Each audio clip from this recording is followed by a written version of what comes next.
Hi everyone, welcome and thank you for joining us today. My name is Jane Hewitt and I'm the Capability Building Coordinator at Connecting Up and TechSoup New Zealand. Connecting Up and TechSoup New Zealand are part of the Info Exchange Group, a not-for-profit social enterprise that tackles the biggest social challenges through the smart and creative use of technology. For those of you who haven't attended a webinar with us before, Connecting Up and TechSoup facilitate an annual training calendar of online webinars, workshops, boot camps and webcons to help the social sector upskill in all things digital. And you can check out our training and education menu on the websites for more information coming up online. So welcome today to the webinar Copywriting Storytelling Tactics for Not-for-Profits with Andrea Rowe. And before we begin today, we'll just start with a bit of housekeeping. All lines are muted, so if you have any technical issues, please type them into the questions box on your GoToWebinar panel and I should be able to assist. If you have any questions during the session, please also type those into the GoToWebinar questions panel and Andrea will answer them in the Q&A section coming up at the end of the webinar. If you're on a Wi-Fi connection and have multiple programs open, it can sometimes affect the quality of the audio and the video of the webinar. So if possible, please close any programs that you're not using to have the best experience. Please note that this webinar is being recorded and a link to the recording and the slides will be sent to you towards the end of today. And just before we start, I'd also like to remind you that we will be doing a quick survey that pops up at the end of this webinar, and we'd really appreciate if you take a couple of minutes to fill that in. So that's all for me. I will pass over to Andrea to get things started. Thanks very much, and hello everyone. Great to connect with you online today. I'm coming to you from the land of the Boonwurrung people, the traditional owners and custodians of an area of the Mornington Peninsula, so I'd like to pay my respects to them and also to thank Connecting Up and TechSoup for this opportunity. So today, we're going to talk about some storytelling tactics that are proven strategies and tips that I use in my profession as a copywriter for numerous not-for-profits. If you're wondering who I am, my name's Andrea Rowe. I'm an SEO copywriter, but also a campaign content copywriter for a number of not-for-profits like the Indigenous Reading Project, Royal Flying Doctors, Junior Rangers, Kids Teaching Kids, Conservation Volunteers Australia, New Zealand, and heaps of others. And I know that we have a few attendees in here that I might have worked on your copy some time ago or given you some strategic advice as well. So it's great to see you. I'm also a past journalist and a media manager, and I find that works very well with applying my strategic hat to content, to talking to different stakeholders. And on the side, I can't help myself with writing, and I'm a children's author as well.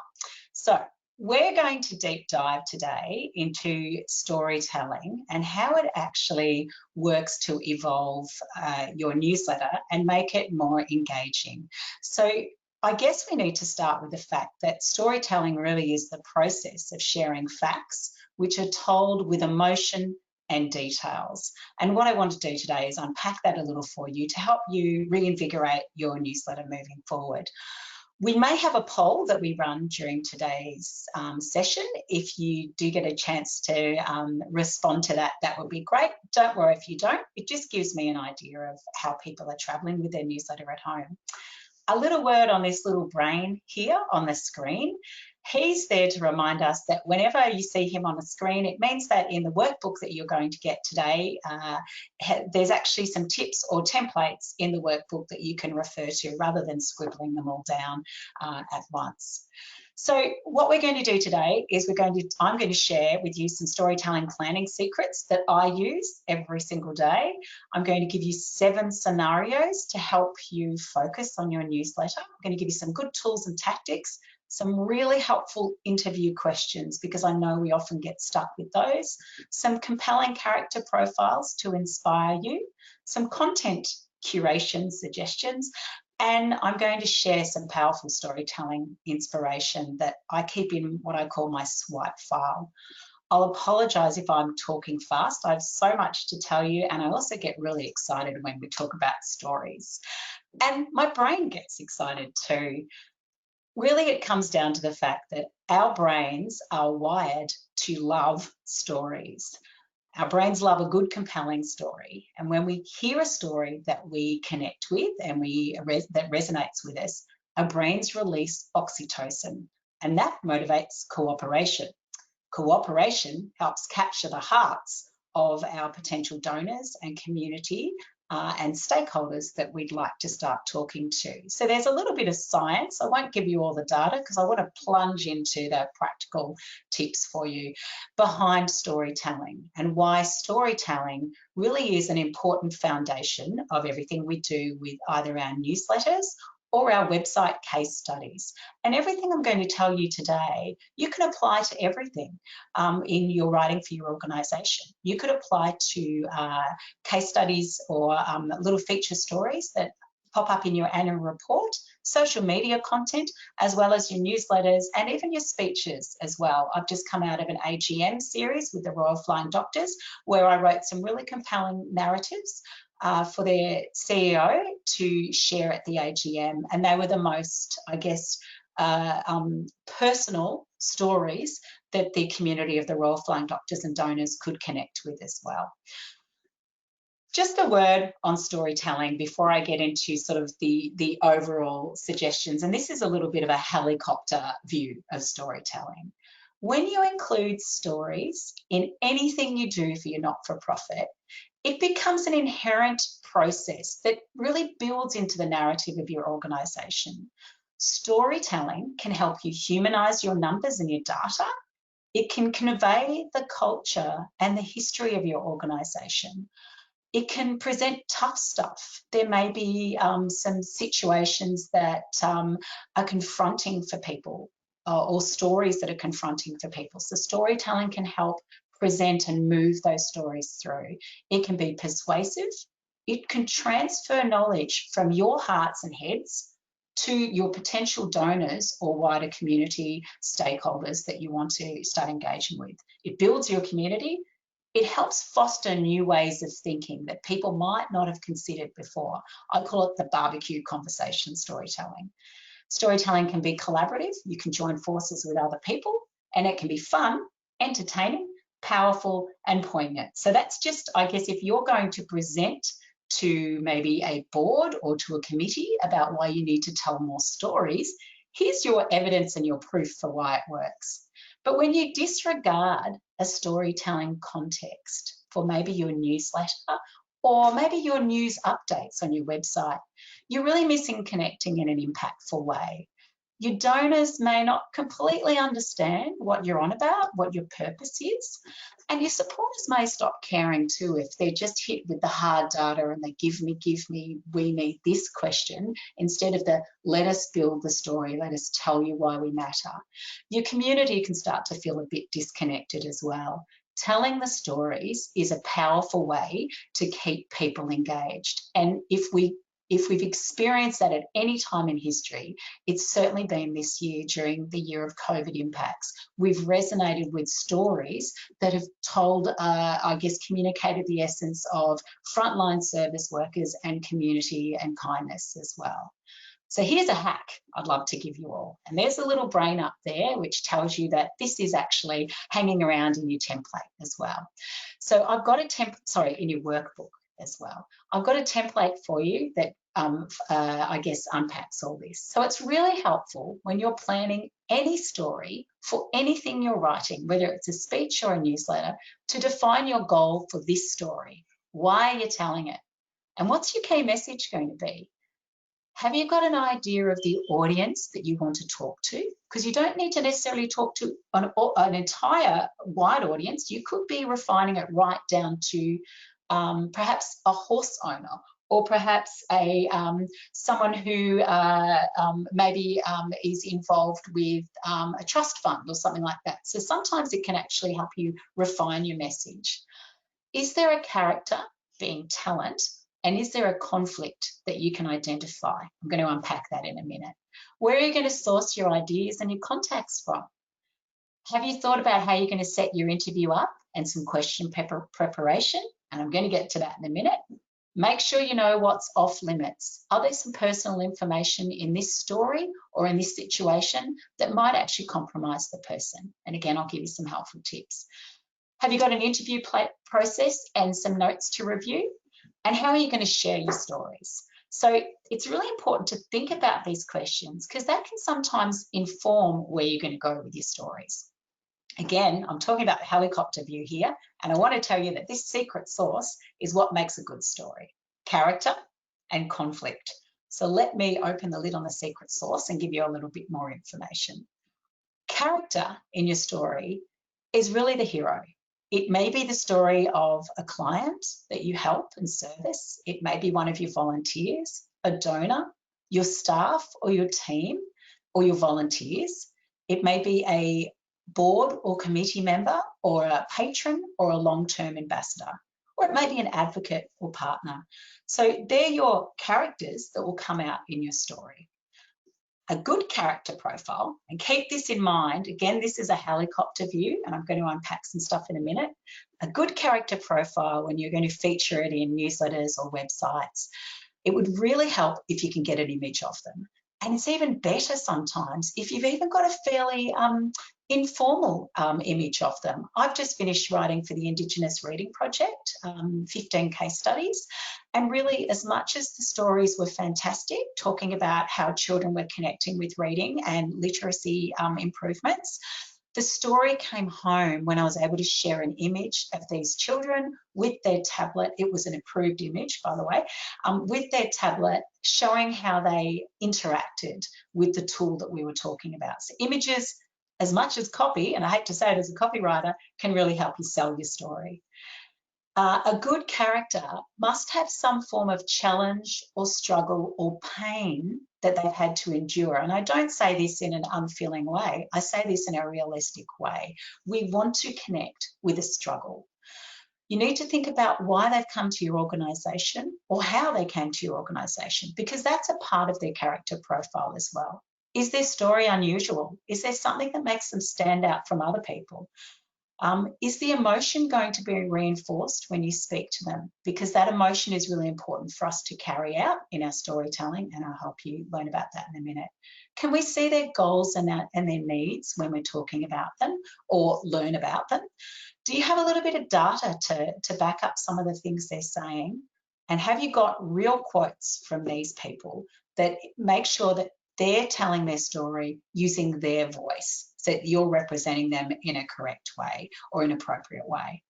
The other thing I mentioned was conflict. Really, a good story needs a nice arc of conflict. I write a lot of literature and I'm always looking for that arc, that tipping point. So what's the problem that your character, your talent, your client that you help needed to solve when they came to you, or looked to solve when they became involved with your organisation, or wanted to be a part of a solution of? So conflict is really important. It's not a great article if you've got an article that says, oh, they're so happy, this is great, they've really enjoyed the process. You need to actually unpack the background of their story and talk about how you helped them overcome a hurdle or are moving forward with helping them.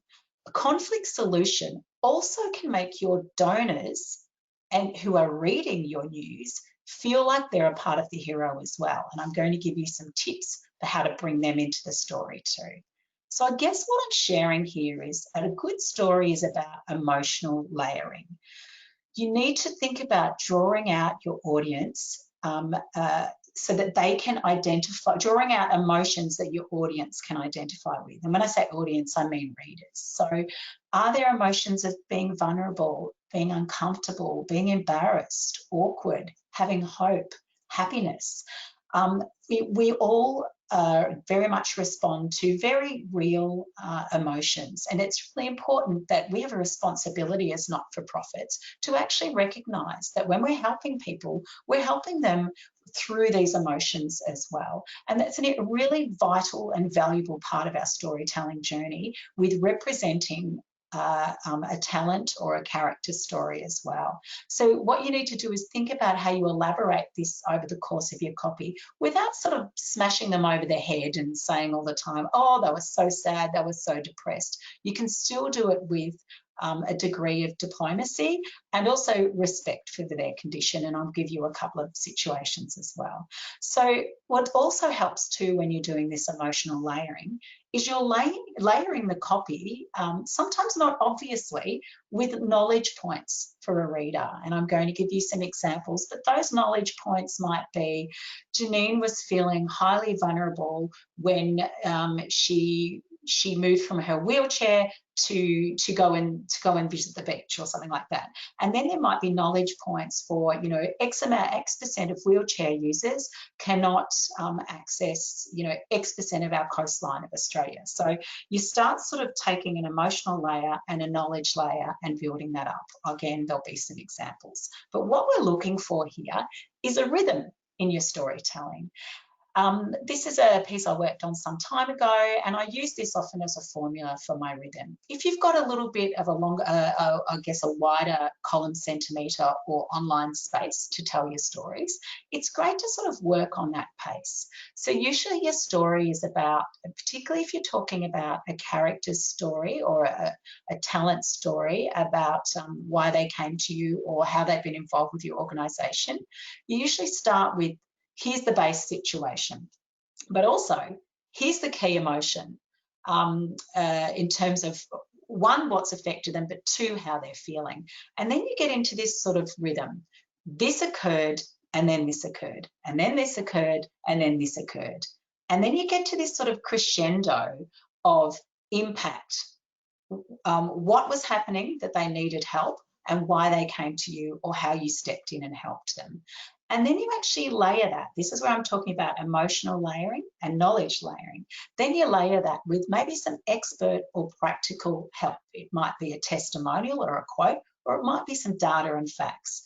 You're bringing in some research, some stats and data to back up the credibility of this story. And then perhaps you're also then layering it further and unpacking it further by presenting and writing about a turning point. And that turning point may be good news or bad news. We've got to be honest here that sometimes it doesn't always go according to how we'd love a story to go or how we'd love an outcome to be for a person who's had an impact to their lives. But then that helps you move forward with, okay, whether this was a good or bad turning point or outcome, how your organisation is a part of their life or their day now to keep supporting them. And then every good rhythm of a good story has a call to action or an end point in which you're asking a reader to take action, whether that's thinking about something or physically pressing a button, giving dollars, donating time. So that's sort of a bit of a scenario of a rhythm, but it actually helps you get into the next hack, which is set your pace. So it's really important to think about writing your story checklist. Now, this is just a bit of an overview because, of course, I'm conscious of time, but it's really important for you, whether you've got a small article or a fairly large space, to think about opening with a strong first sentence. Now, this is really going to help you with people, readers, my husband's one of them, who have a very short attention span when it comes to reading newsletters and magazines. So what you want to do is try and get all of your facts if you can, or the key message, sorry, not all the facts, but all the key messages into that strong first 1 to 2 sentences. There's some great examples. I like the NDIS provider newsletter. They have some good samples and I'll show you some more later. But often you have to think about summarising the gist of your problem within 250 words of the story. That's a fairly standard formula as well. If you can have a clear position and present that up front, rather than take your time to get to the outcome of the story, it's more helpful for your reader to engage with your organisation and with what you're trying to say. Another thing that's really important with setting the pace is to make sure you're constantly having a clear position on right versus wrong, the values of your organisation, and how your organisation connects with the values of society. And also reinforcing it with emotions that are going to connect those values as well. I know this is a fairly meaty piece with set the pace, but what I'm trying to do here is just give you an idea of what to think about when you're moving forward and planning to revitalise a newsletter. Hack 3 I mentioned before is to end with a clear call to action. Now, not every single item in your newsletter or even on your website, on your newsletter may need a call to action, because some of them might be really small articles. But the average feature article needs you to move from the reader being engaged and invested in the story to having some form of action that will continue your relationship. So that might be as benign as asking for a comment or sharing a link about further research. Or it might be something as significant as giving an incentive for someone to act or donate or share your message of support out further. So it's really important to use some strong commands, and I'm more than happy to share with people some good ideas of command call to actions. You're more than welcome to email them. I think I've got them in the workbook, but if not, feel free to contact me and I can share them out. And use some active verbs as well. I'm getting my school teacher hat on here. Active verbs are the way to go. And I'm going to show some examples for you of some organisations that use really good active verbs in their call to actions. So that is words that are short and sweet and are telling people to read more, give today, become a contributor. So you're using really engaging active verbs, and you need to reiterate what's in it for them if you can. So it might be a part of the change. That might be a reiteration. Join our fight. So there's different ways to have a call to action, but it's really important to actually wrap up an article and a storytelling article with a call to action. So a couple of other tips for your writing formula before I get into some more meat in the sandwich. To write some really open-worthy newsletters or even case studies that may appear on your website, you need to make your copy as short as possible with your sentences. Don't have long-winded, fluffy sentences. Get that editing pen out and shorten them, and try to make your copy as helpful as possible for the reader. It's not about you, it's about them. So you want to start thinking about removing us and we in your copy, and start moving into your and you. You still have time. You can help, instead of we do this, if you understand what I mean. Or you could start even personalizing it with some of your copy, with using copy like my reason for giving, my reason for being involved, because the word my is a highly personal word that we can all relate to, as well as copywriters. We use it a lot. And I mentioned before to pick a primary call to action as well. Just a couple of tips from this old copywriter on some words to use and some words to think about. Some words really do add nothing but length. I go through every single piece I write and remove the word very. It's not required. Get rid of very. Have a look at your words, your longness of your words, your length of your words. So if you've got a word like cutbacks or large scale or weather conditions or track record, do yourself a favour, you will halve your word count and also halve the exhaustion of reading your work if you just cut that copy back a little bit more. And prepositions. So people can meet rather than meet with. Budgets can be cut rather than cut back. So have a look at your prepositions. If you're struggling with where to find those, I'm going to give you a couple of places at the moment that are the copywriter secrets to help you out. But a couple of I guess a couple of plain English editing tips I use for all storytelling content. I always use an active voice. And if there are instructions, or sometimes if I'm writing someone's copy where I feel that we're getting really text heavy here and labouring it, if I can break it down with a fact box or with bullet points, not their quotes, of course, but if I can give some of that data in a breakout box in bullet points, that gives the reader a little bit of a sense of, I just need to breathe for a minute while I'm giving this information. So have a think about how you can pull some of that information out and make it more reader friendly as well. Shorten your sentences, jump into new paragraph marks, and reduce the number of times you have instructions and things like you will need. See if you can minimize that where possible, and make sure you present your time and measurements consistently and use digits. I mentioned about the redundant phrases before. Sorry, I seem to have actually doubled up on that, which is another no-no for some plain English editing tips. And make sure you punctuate very prudently as well. They're just a couple of tips to give you an idea. And this is a sheet that I use, I guess, as an idea for when I first write my copy. I sit here about a day later and I go back through it and look at how can I shorten everything. So this is just an example of markups. We're looking at how can I actually reduce the copy to get the reader to the point of the message or connect with the information faster. But I want to give you these great app suggestions and tip suggestions to help you gain some confidence and upskill yourself in your copywriting. A lot of people use the Hemingway app to help them utilize and refine text. Grammarly is also a fantastic app that you can put up on your PC from your social media to your blogs. And there are a couple of apps that just give you an idea of how you can actually improve yourself, your writing as well. Another firm favorite is Word Hippo. Now, let's say you're guilty of using the same word again and again and again in your storytelling and your content. You're not alone, a million people do that. So perhaps the word grateful is a word that you use consistently. So all you need to do with Word Hippo is type in what's another word for grateful, and straight away it's going to give you 20 alternative words. Now, over the years, I've actually developed a word bank for myself for all of the organizations I work with, so I can constantly look at alternative words. So they're just a couple of apps that I'm hoping are helpful for you. But what I want to do now in the next stage of the workshop is help you workshop some key stories, and I'm hoping give you an idea of how you might be able to look with your newsletter or your web case studies with some fresh eyes in the new year.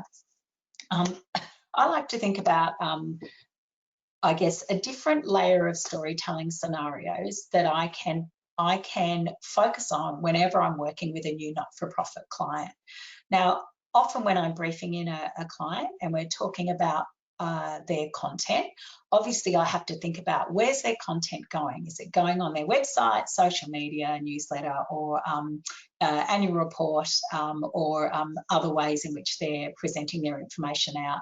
But really, when it comes down to it, there are kind of 7 storytelling scenarios that I use time and time and time again. And I think every organization should make it a habit of using, and sometimes we overlook. So I'm going to unpack these. They are founding, focus, impact, people, strength, future, and partners. And again, there's a little brain fella up there, so you can have a look in your workbook to remember that they're in there as ideas for you. So here's an example of a founding story. These are a couple of organisations I've worked with where we've talked about how we revisit sharing the news of how an organisation is created. Now, sometimes your founding story becomes a little bit dry and a little bit dusty, and you need to actually get back in there, chuck out the old story and just give it a little bit of tweaking. The amount of organisations I work with that just say, look, we just feel like it's not either maybe the language isn't current, or perhaps, you know, we recognise that there's a different narrative that is playing out in popular culture now. So, you know, the popular thing is to start with our story began. But it's also really, really great to have a think about, you know, whether your founding story involved a personality who maybe is now big news, or maybe a personality who deserves a little bit more recognition in your founding story. Perhaps your founding story as well has had some significant milestones. Last year, the Royal Flying Doctors celebrated 90 years. So we revisited their founding story in all of their platforms to just remind people about that journey. So you may have a founding story that just needs a little bit of a kickstart as well.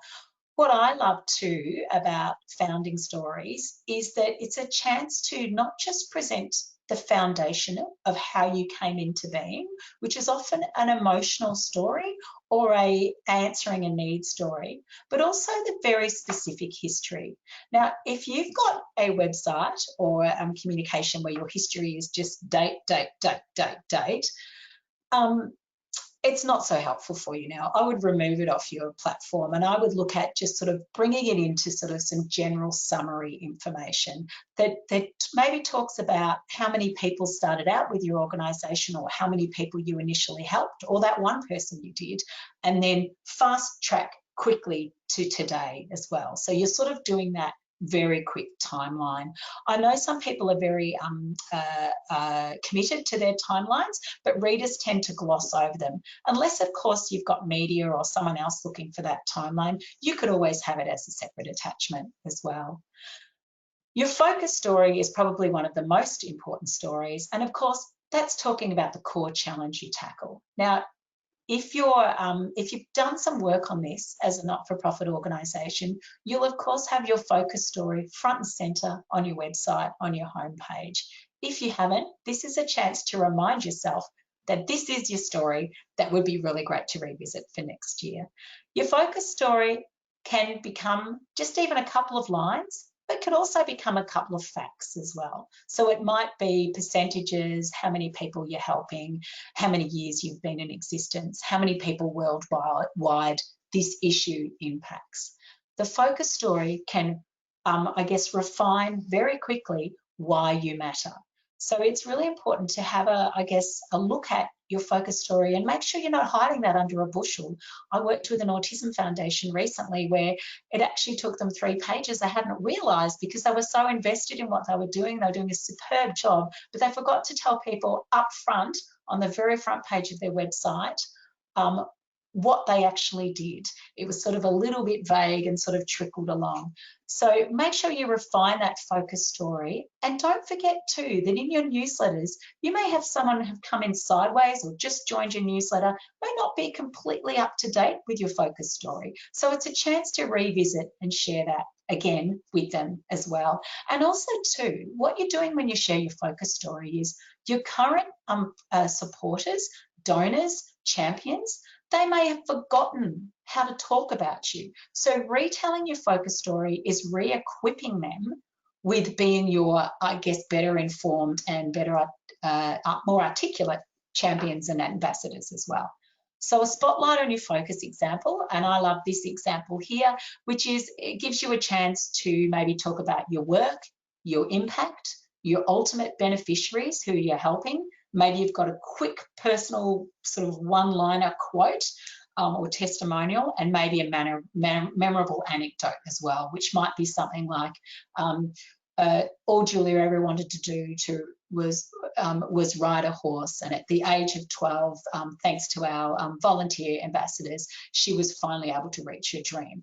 And maybe it's, again, a wonderful picture of Julia on her horse with her carers or something like that. So your focus story can crunch in really quickly all of the information about you, but tell it in a nice, appealing, streamlined way. I often say to people when you're writing your focus story, please don't forget that images and graphics are going to help you on this journey. As much as I'm the word girl, I recognise you need the pictures to help you tell the story as well. And if you don't have the photos, that's a question that's often asked of me, it might be that you're just looking for stylised graphics. A classic example this year with the Royal Flying Doctors, because of COVID, we didn't have a lot of images to help reinforce their stories because, of course, we were limited with access. So in the end, we used a graphic designer to actually help present what their work looked like. Impact story is your next story. Now, the impact is one of your most told stories, of course, and that shows how you help someone and the work that you're actually doing in the field. So it's usually the before and after aspects of your story. An impact story can actually be really, really meaty, and often impact stories become your feature stories in your newsletters, or maybe your latest news on your website as well. Impact stories are also fantastic for AGMs and for presentations if you're going to stakeholders and talking about the benefit of your organisation. Telling an impact story gets right to the heart. So that might be that you're sharing the story of a person that you've helped, but it might be that maybe you haven't got time or you haven't had the resources to write it up properly. So you might be able to streamline this and share a testimonial an extract of a letter that was sent to your organisation or an email thanking you.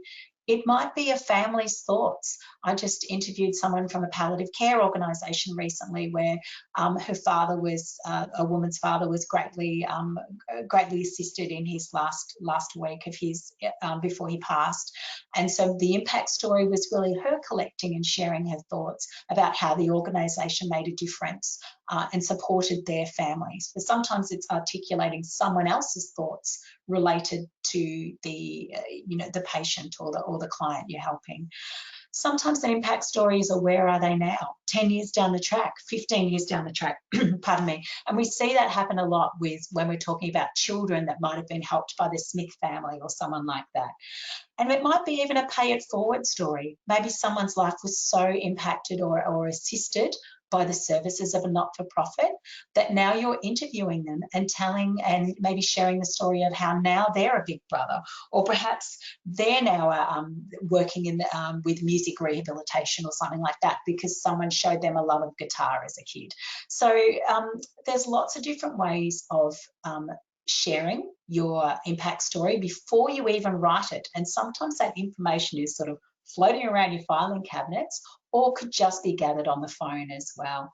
Another impact story sometimes, and this is an easy win, I often say, if you get bequests, memorials or donations, if you can on your newsletter, do a little summary sheet. You know, thank you very much to the Hargraves family for your lovely donation after the passing of your father or something like that. So impact stories are really helpful in showing the readers that you do matter in a really serviceable and relevant way. People stories. You can't have stories without people. Your people are your donors, volunteers, your staff, patients, clients, participants, really everyone who you impact and serve and interact with.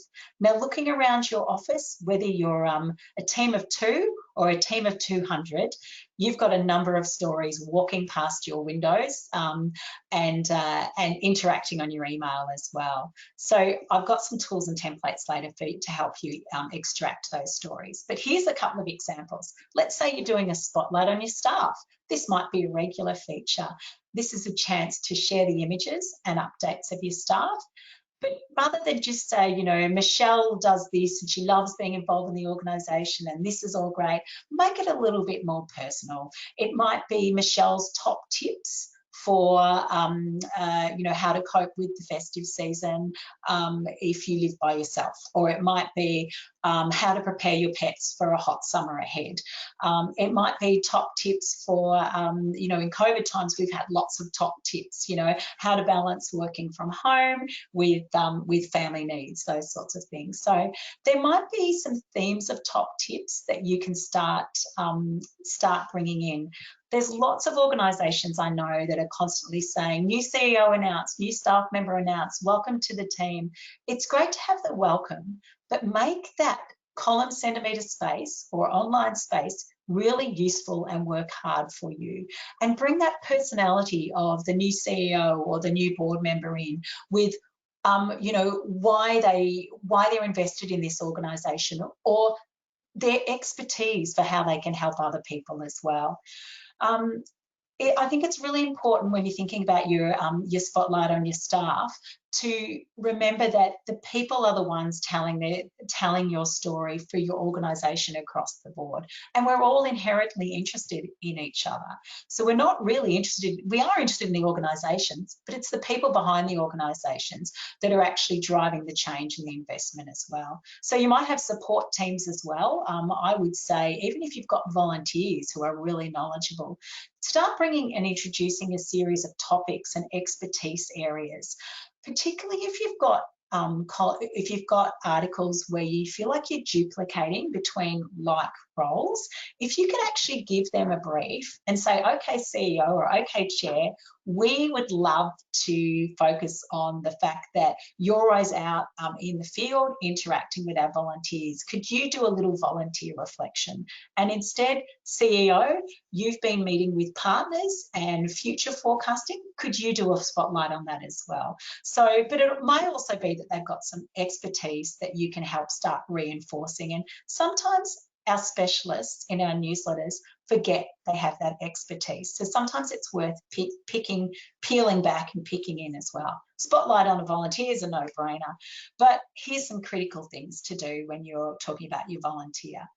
Why they volunteered, what was the catalyst, what do they get out of volunteering, what it costs them. And when I say costs, I don't mean in terms of money, it might be time. So it's really helpful because you're promoting volunteering to future volunteers. So it might be it's only 2 hours a week, or it's once a month, or I can do it from the convenience of my own home, or I'm only in a car for 3 hours every 2 months, or I turn up once a year.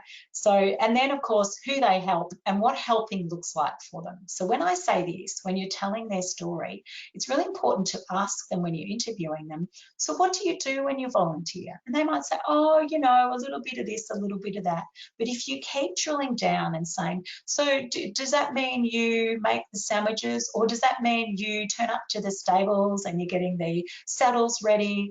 Are you helping lift someone onto the horse? That sort of thing. So these are really important things to think about so that future volunteers can go, oh, I can see myself in that role. Spotlight on a donors is an opportunity to share the story of why they donated. What was the catalyst again? So that you can inspire other people to donate as well. And again, ask for their top tips. So lots of donors are invested in organisations annually, but also they bring their own expertise. And it might be that they've donated for very personal reasons, particularly when you get palliative care, cancer organisations as well. Often they've got some messages that underpin. So it might be that they've got top tips for when you first get a cancer diagnosis and you're helping your family member or something like that. So again, look to their expertise. And a spotlight on a recipient is one of the most rewarding and humble stories you can share as well. So this gives you a chance to reflect on that person's journey, tell their story with integrity, and I'll give you some tips in a minute, and also put them in the spotlight so we can show exactly how our focus of our organisation is at work. Another thing you could do is have a spotlight on an influencer or an advocate. And that influencer or advocate may be someone that works with your organisation or is kind of, you know, lurking around in the social media as well. So there's lots of opportunities there too. Spotlight on your strength is an opportunity to really reinforce the key driver behind your organisation with how it makes a difference. In this instance, in Jordan's instance, he needed financial support for his schooling and for his extracurricular activities. So the strength is that without sponsorship, he would have been singled out, he wouldn't have been able to go on excursions, and he really would have, his mum would have struggled financially. So the strength is that you're reinforcing that you came in here as an organisation and supported that challenge for his family. So sometimes your spotlight and your strength is not you telling the story, but a quote or a testimonial from your community helping you tell the story. So that strength story is about how you add value to the services you provide and how you're moving your mission forward. No, I'm throwing a lot of stories at you here, but I think it's really important to keep talking about this to just give you ideas for how to move forward. A future story is the other one. So we've talked about our foundation and our history story. A future story reiterates how you want to be, how you're becoming the change you want to be in the world, or you're moving towards being that change. And you're looking at how you're going to influence or contribute what you want your world to look like. So that future story may be in stats, or it may be in a longer narrative.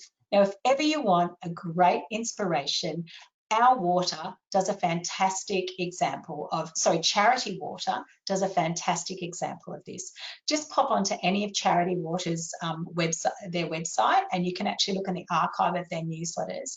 And they do it really well with impact stories, but then they do it really well with data and stats as well. And then sometimes they bring in an expert to help them tell that future story as well. But your future story could also be about embracing innovation. So that could be anything in your organisation, from we used to be a paper organisation and now we're using Xero. We used to do this, now we're doing our email newsletter. Innovation can come in several different steps. It can be a really big thing like a plane, or it can be a small thing about like admin technology as well. So don't be, I guess, don't dismiss.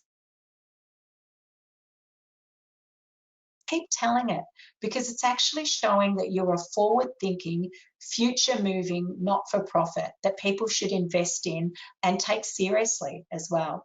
Your other one is your partner's story. Now, if you've got partners, whether it's the banking association or the Rotary or the Lions Club or a school community or a larger association, social validation by association is really important. Your partners can help you reinforce your impact. When you're telling your story, you're being generous to their generosity, and they in turn will hopefully share your story out as well. But it's really important you take time to recognize their part in your narrative. And it's not just a one line at the bottom of a newsletter that says, thanks to Bendigo Bank. It might actually be, let's meet with the Bendigo Bank manager and talk to him about how he interacts with our association, or maybe report on that time he came to one of our events. So what that does, telling the partner story, is it endears you to that partner so that they continue to be invested in you, and that's a really important thing. But it also shows that you take partners seriously. So you're sending that message out to future partners. This is the sort of organisation we are. This is the respect we have for our partners. And this is the commitment to collaboration that we take on board. So that's a really important, I guess, story to tell in terms of that sustainability of partnerships. So it might be too that you're doing things like, even if it's not partners and it's just supporters, if you've got the same supporter that writes that check every year or turns up to flip the sausages, you need to tell their stories too, because they're a part of your journey and they are your walking advertisements for your not-for-profit. So highlighting their stories, and even if it's the smallest of story, if it's just a quote and an image, that's still a storytelling tactic that's helping you reinforce your narrative. But what it's also doing is it's giving them an opportunity to share their investment with your organisation out to their family and friends. So suddenly you've got someone in the family saying, every year, Mum does this with the CWA, or every year Dad goes to the men's shed, or Mum serves up coffee in the aged care centre or something like that. This is a chance for the generations of family to start actually sharing out their parents' stories. It might be on social media or photographing a clip from the newsletter and saying, I'm really proud of Mum. But what it's doing is it's reinforcing that sort of pay it forward circle of connection and support. A couple of other examples on your partners and affiliates is, I often say is, whether they're turning up and giving you a check or they're doing something significant, try and capture a picture if you can. Even if it's a boring little sort of, here we are with a giant check giving the thumbs up, that's okay. It's reinforcing that message again. Or even if it's something where your partner or your supporter has had their own success. So it might be that they've been awarded something or recognition in the industry. You may want to share that message on your website, in your newsletter, or on your social media. It's showing a generosity of spirit, and it's giving back to the partners and supporters and affiliates who are graciously taking care of you as well. So it's a very valid story. I want to give you a couple of hacks with forms. So here's a storytelling collection form I use, and you may want to modify this for your own not-for-profit. So what I do, and this is a fairly detailed one, so don't let it sort of throw you off. You can modify it for what you want to do. But this just helps me when I'm planning for any not-for-profit gathering a story. So I always write down what's the impact or the scenario I want to convey. It might be that we need festive season volunteers. The interview date is next week on the phone. The name and the contacts of the people are this. The image, yep, I'm getting an image photograph next week, or here's something from my iPhone. And there might be resources or links. You might have had something else you need to refer to in this interview. So throw it in this sheet so it's all in one place. What's the call to action going to be? It's actually going to be, you know, we need 5 volunteers to help us serve up our Christmas Day lunch. When's the publication going to be? Oh, tomorrow. Goodness, better get moving. And what's some follow-up that we need? And I always say follow-up because I often get disheartened when I see people have spent a lot of time interviewing someone and then the person that got interviewed never hears about the end result. It's really important that you do them a courtesy of coming back to them at the end and saying, hey, you've gone to print. Thank you so much. So processes and systems are a really important process, and they help you detail your scaffolding. They help you dig for emotion in your stories as well, and they also help you set some systems up. Now, one of my processes and systems is I try to record a conversation as much as possible. It's just on my iPhone. It's really simple. I just press record and then I can play back later and make sure I'm not missing either the inflections in their voice or maybe some important quotes that they've said that I just felt like I maybe hand wrote those incorrectly or I had them in the wrong order.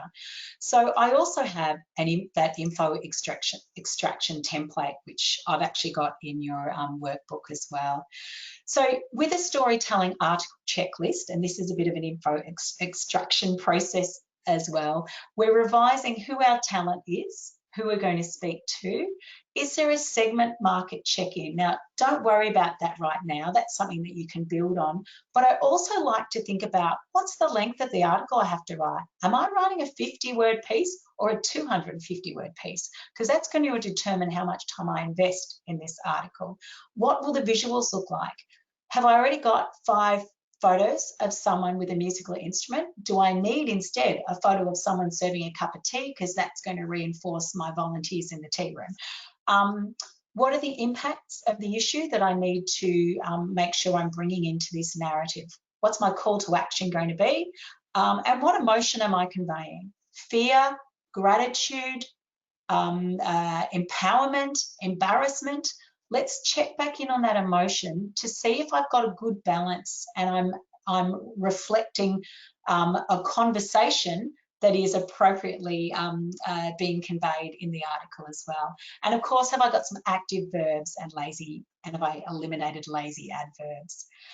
I always send a template out when I want to interview, and I either send this out on a text message or in an email. And I've put this template in your workbook as well.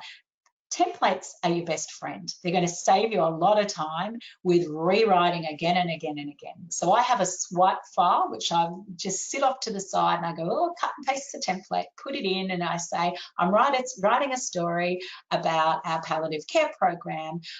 We'd love to talk to you about this. So you can modify this template depending on whether you're asking a staff member or a volunteer or a patient or client or customer. Now, questions to ask is always the big one, because we can set up an interview and then we go, what do I want to know? It's really important here because your interview time can become either taken up, derailed, or you can go completely off to the side and not capture what you want. Or you could end up talking about something that you're both really enjoying and forget to come back to the basics. Here's the basics you need to capture. And it might be, when were they involved with your organisation? Where were they when they made the decision to be involved, or in what situation were they in? What were they doing? What were they thinking? What were they feeling? Who were they with? And I often ask these questions because it makes all the difference. They might say, I was actually with Dad and we were we knew that his time was coming to an end. And I said to him, Dad, do you want to go back to the house to see it one last time? So sometimes these questions are catalysts for priceless information that comes in your storytelling. Did they talk about their decision to be involved with your organisation with anyone? And what was said?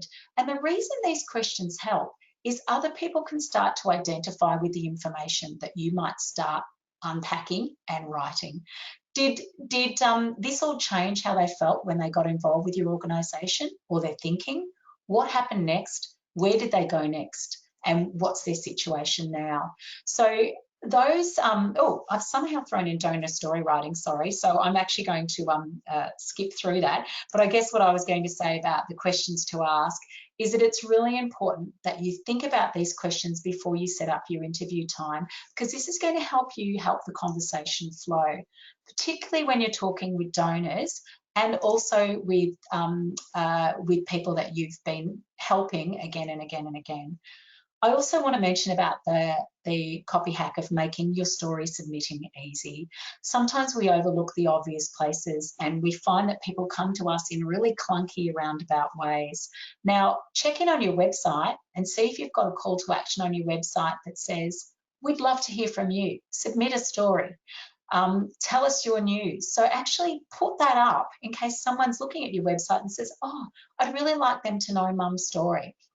And sometimes too, people have a situation where they're emotionally invested and they would like the organisation to know how their life has been changed or for the better. So make it easy for them to tell the story and to get it back to you.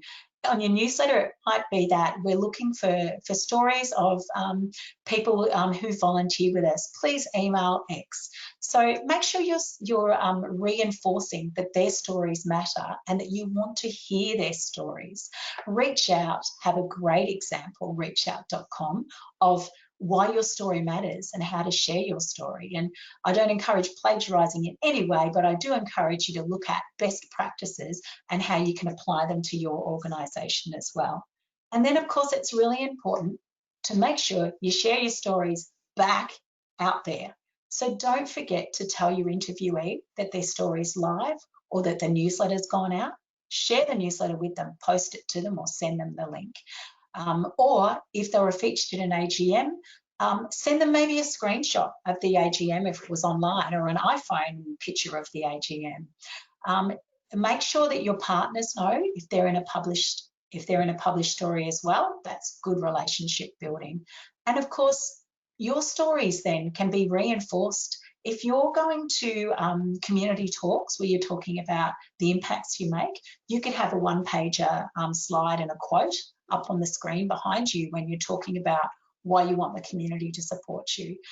Social media assets. And an asset, of course, is a little image that you'll see on social media, and you might be using an app like Canva, which has layers of free and then paid for service, where maybe you're taking a quote from someone and putting their image on it, and then you're using that in your social media as well. Or of course, you might have gone to the extra step of video recording your case studies or your stories and sharing that on your content as well, because we do know that video content does exceptionally well. My final reminder is to repurpose your stories into new content however you can. So when you've written a complete story, it may be that you're going to break it up into just one paragraph. It may be that it's an emotional sentence with a act today, pledge your support. Or it might be that it's just a summary of the bullet points that you used in one of your articles.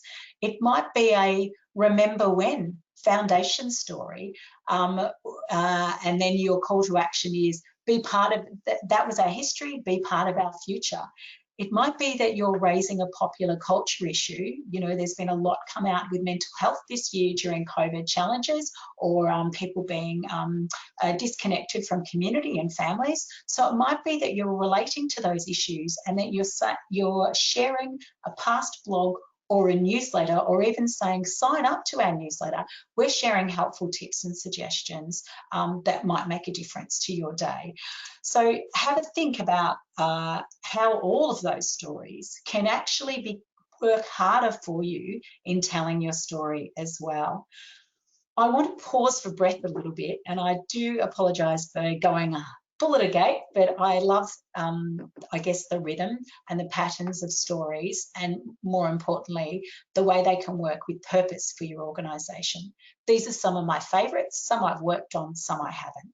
So you've got the likes of Charity Water, which is up in the left-hand corner. Make yourself a student of Charity Water, because they have impeccable copy. I wish I did write for them, and I don't, but I love their copy because they have fantastic call to actions. Carers Australia, what I love about Carers Australia is they drill down very quickly to their service offerings and call to actions. The likes of Cancer Council, apologies, I've flipped that for you, that's my little gremlin in there, but Cancer Council on the right-hand side, they have fantastic case studies and impact stories, which are really important. Every girl as well, down on the left-hand side, has foundation stories and impact stories that can make a difference. But what I like as well is that they embrace ambassadors and social influencers, and they're great examples of how to build them into your social sharing stories as well. The Smith family, you know, you can't go past the emotional, the emotional layering that the Smith family use in their stories. The wonderful thing I think about the Smith family stories as well is they're also very diplomatic and discreet when it comes to talking about stories where you can't reveal perhaps an identity, or you need to be very careful about children's health and well-being and safety as well. So often maybe it's an image taken from the back of a head, or it's an anonymous child and it's sort of anonymous name, sorry, and it's mentioned not her real name. Disability Sports Australia, I'm sharing this because this is a great grassroots example of just being very upfront about your focus and then getting quickly into the nuggets of this is what we do and here's how we're doing it, here's our latest news. And I think that's a great example to have. There's some other great examples out there too, and I think things like if you've got a very data, research and statistic heavy not-for-profit, the Murdoch Children's Research Institute is a great example. If you're thinking environment, check out the Penguin Foundation. We've done a lot of work with them with how their volunteers are involved with that citizen science program as well. There's lots of other organisations out there that are very inspiring, but these are some of my top. Royal Flying Doctors is another great example of bringing patients, donors and volunteers and staff into the spotlight, as is Breast Cancer Network Australia. Of course, these organisations have a significant budget to help them achieve these milestones, but don't let not having a great budget dissuade you from thinking about how to extract, connect and share out those stories as well. So I believe we're right on 12, and I'm hoping that we might be able to throw to some questions if anyone has any questions for me. And I'd love to thank you all for joining me today for our storytelling tactics and scenarios. Thank you very much, Andrea. That was really interesting. We've just got a question from Teresa. Do you have any tips for how to approach a donor for a story on why they donated to your cause? Yes, so I would say, Teresa, definitely use that template I use, but I would maybe even start that email with saying, you know, reinforcing what your communication platforms would be. So let's say maybe the donor doesn't know that you send out a monthly newsletter or you have a website blog that you regularly update. So make sure you start that email with a you know, we're so grateful for your ongoing support, and we'd really like to tell our community about our relationship with you. So you're using words like relationship and partnership because they're powerful words.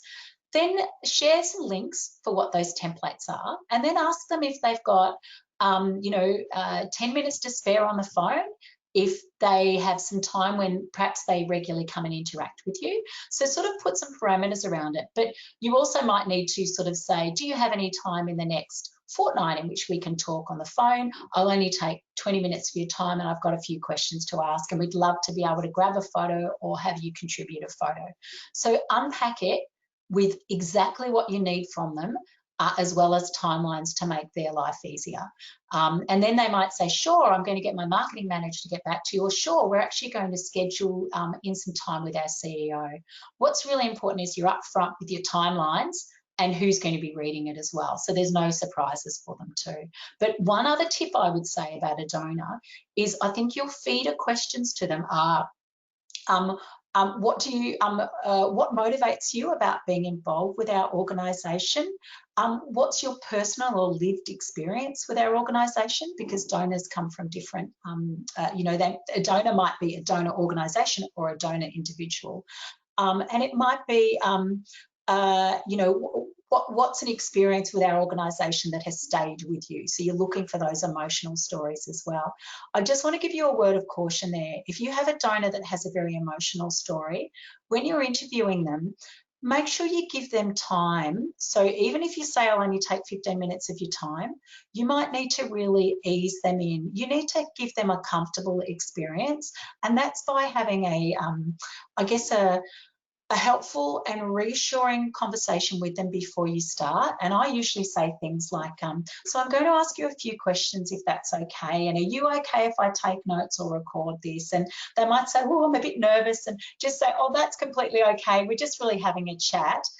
If they end up, sometimes I have people that get very upset or teary because they're reflecting on some very emotional times. I will often check in with them at the end of the interview and say, can I just check in and ask, are you comfortable with me mentioning this? Is there anything here that you feel you would rather me not mention? Because you want to give them dignity moving forward when you're sharing their story. And if you've got a chance, it wouldn't hurt if you've got a chance for them to read it back before it goes to print. If that's not the case, just send them a quick note and let them know that it's about to go to print as well. I hope that's helpful. Perfect. Thank you very much. We don't seem to have any more questions coming in, but thank you, Andrea. I will make sure that everybody gets your email address and all the details that are on there, Twitter, Instagram, if anybody wants to get in touch. And as I said at the beginning to everybody, you will be receiving a copy of the slides and this recording towards the end of today. So thank you, Andrea, for joining us today. And anybody who would like to hear more from her, she will be doing a boot camp starting, I think it was the 11th of February. Yes. Yeah, so that will be going live on our site in the next week. So do keep an eye out for that and sign up for tickets. And thanks everybody for joining us today. And if you could just take a couple of minutes to fill out the survey at the end, that would be much appreciated. So thank you very much. Thanks everyone, and have a very safe summer. Have a great summer. Bye-bye. Bye.